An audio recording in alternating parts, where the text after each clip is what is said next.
Hello viewers, সুন্দর করে graphic ডিজাইনের কাজ শিখতে হলে বিভিন্ন প্রকার ডিজাইন এই অ্যাডোব ইলাস্ট্রেটর এই সফটওয়্যারটি দিয়ে করতে হলে কোন ডিজাইনের জন্য কতটুকু মাপ নেবেন, কতটুকু সাইজ নেবেন এটা আপনার জানতে হবে। লোগোর জন্য সাইজ কতটুকু হবে, উইথ কতটুকু হবে মানে আড়াআড়িভাবে কতটুকু হবে, হাইট কতটুকু হবে মানে লম্বালম্বিভাবে কতটুকু নেবেন এটা আপনার জানতে হবে। আবার মনে করুন একটা ব্যানার তৈরি করবেন, ব্যানারের সাইজটি কতটুকু নেবেন আপনি, উইথ কতটুকু হবে মানে আড়াআড়িভাবে, আবার হাইট কতটুকু হবে ব্যানারের জন্য, পোস্টারের জন্য কতটুকু সাইজ নেবেন, একটা ভিজিটিং কার্ড যদি আপনি তৈরি করতে চান সেখানে কতটুকু সাইজ আপনার নিতে হবে, বা যদি আপনি একটা ইউটিউব থাম্বনেইল ডিজাইন করতে চান সেই ডিজাইনের জন্য উইথ কতটুকু নেবেন, হাইট কত পিক্সেল হবে, এই বিষয়গুলো আপনার জানতে হবে। তো চলুন আমরা সাইজ বা মাপ শেখার জন্য প্রথমে এই অ্যাডোব ইলাস্ট্রেটর এই সফটওয়্যারটির উপরে আমি একটি ক্লিক করলাম, মাউসের লেফট বাটন ক্লিক করেছি। আমার এক ক্লিক এই অপশনটি চালু করা আছে, আমি কম্পিউটার থেকে এটা আগে থেকে চালু করে রেখেছি। যারা অপশনটি চালু করেননি তারা এই সফটওয়্যারটির উপরে ডাবল ক্লিক করবেন, মাউসের লেফট বাটন, তারপরে এখান থেকে চলে যাবেন ফাইল অপশন, এখানে ক্লিক করতে হবে। ফাইল থেকে এখানে দেখুন নিউ, এখানে ক্লিক করতে পারেন, অথবা আপনি যদি চান যে ক্রিয়েট নিউ এখানেও ক্লিক করতে পারেন, কোনো সমস্যা নেই। কিন্তু আমি এখান থেকে ফাইল থেকে নিউ এখানে ক্লিক করলাম। তারপরে যদি আপনি একটি ইউটিউব থাম্বনেইল ডিজাইন করতে চান সেক্ষেত্রে এখানে আপনি 1920 এখানে দেখুন WIDTH উইথ মানে হলো আড়াআড়িভাবে কতটুকু নেবেন, কত পিএক্স নেবেন। এই পিএক্সটা এখানে শো করবে তখনই যখন আপনার এপাশ থেকে পিক্সেলস সিলেক্ট করা থাকবে। যদি আপনি ইউটিউবের জন্য কোনো ডিজাইন করতে চান বা অনলাইন বা সোশ্যাল মিডিয়ার জন্য কোনো ডিজাইন করতে চান সবসময় এটা পিএক্স মানে পিক্সেল এখান থেকে সিলেক্ট করে আসবেন আগে থেকে। এখানে পিক্সেল সিলেক্ট করার পরে এপাশে আপনি কাজ করবেন, আগে এপাশে তারপরে এপাশে।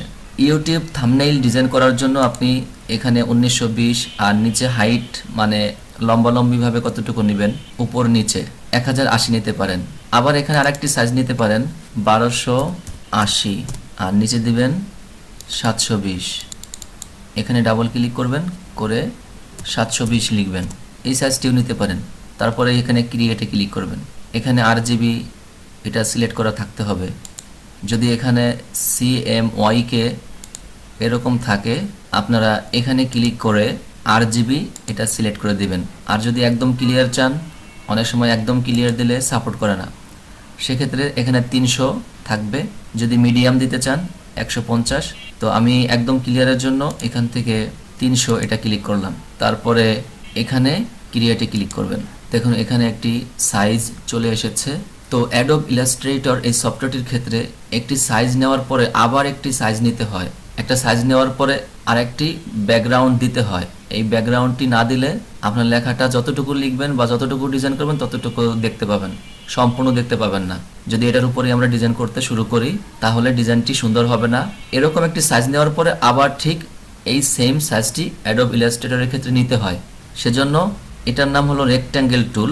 এই টুলটির নাম রেক্ট্যাঙ্গেল, মাউসটা এটার উপরে রাখার ফলে নিচে নাম শো করে রেক্ট্যাঙ্গেল টুল, পাশে ব্র্যাকেটে M লেখা থাকে, দেখুন M মানে M চাপলেও হবে কিবোর্ড থেকে, অথবা এখানে মাউস দিয়ে যদি মাউসের বাম পাশের বাটন একটি ক্লিক করবেন, সেক্ষেত্রে ক্লিক করার পরে দেখুন আমার মাউস পয়েন্টারটা দেখতে প্লাসের মতো হয়ে গেছে। এই মাউস পয়েন্টার যেখানে নিচ্ছি দেখুন মাউস পয়েন্টারটা প্লাসের মতো হয়ে গেছে, এটার মানে হলো আমার এই টুলটি সিলেক্ট করা আছে। আবার যদি মাউস পয়েন্টারটি এখানে রাখি, এটাই ক্লিক করি, এবার দেখুন মাউস পয়েন্টারটি আমার কেমন হয়ে গেছে। এই বিষয়গুলো ভালো করে বুঝতে হবে, তা না হলে কিন্তু আপনি গ্রাফিক ডিজাইনের কাজ শিখতে গিয়ে এলোমেলো করে ফেলবেন, উল্টাপাল্টা হয়ে যাবে। এখন দেখুন মাউস পয়েন্টারটি আমার কেমন, অ্যারো, দেখতে তীরের মতো লাগে, যেখানেই আমি রাখি মাউস দেখতে তীরের মতো লাগে, মানে কি আমার এখানে সিলেকশন টুল সিলেক্ট করা আছে।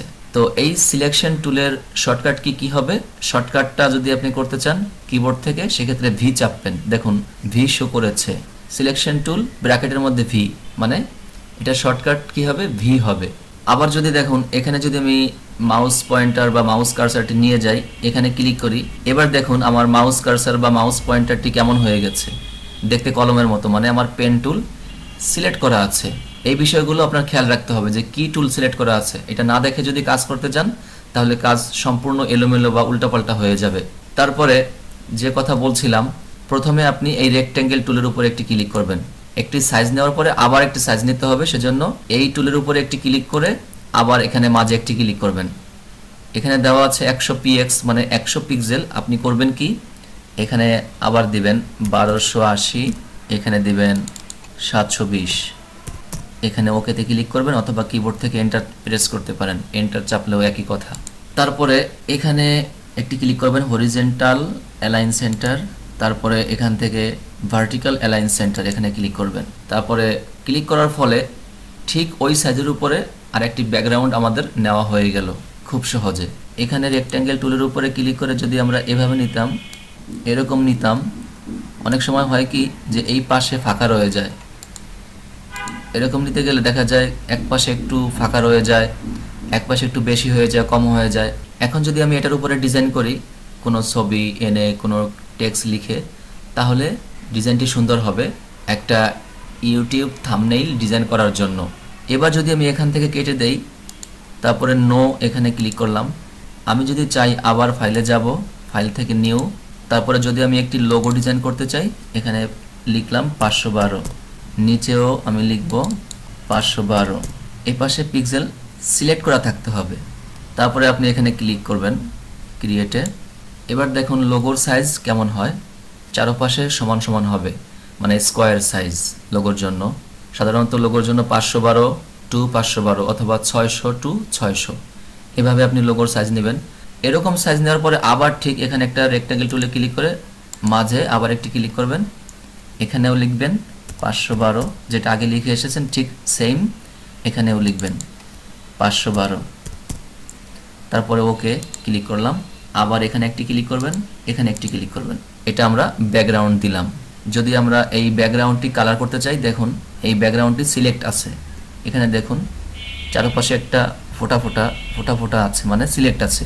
যদি আমি দেখুন বাইরে ক্লিক করি, এখন ফোটা ফোটা নাই, মানে চারপাশে কোনো কিছু শো করতেছে না। এখন যদি আমি কালার করতে চাই, এখানে কোনো কালারের অপশন শো করছে না, কালার করতে পারবোও না। এবার যদি আমি এখানে একটা ক্লিক করি মাঝে, এপাশে দেখুন কালারের অপশন শো হয়েছে, এখানে একটি ক্লিক করব। যদি আমি রেড কালার করতে চাই, কালার হবে, যে কোনো কালার করতে চাইলে কালার হবে।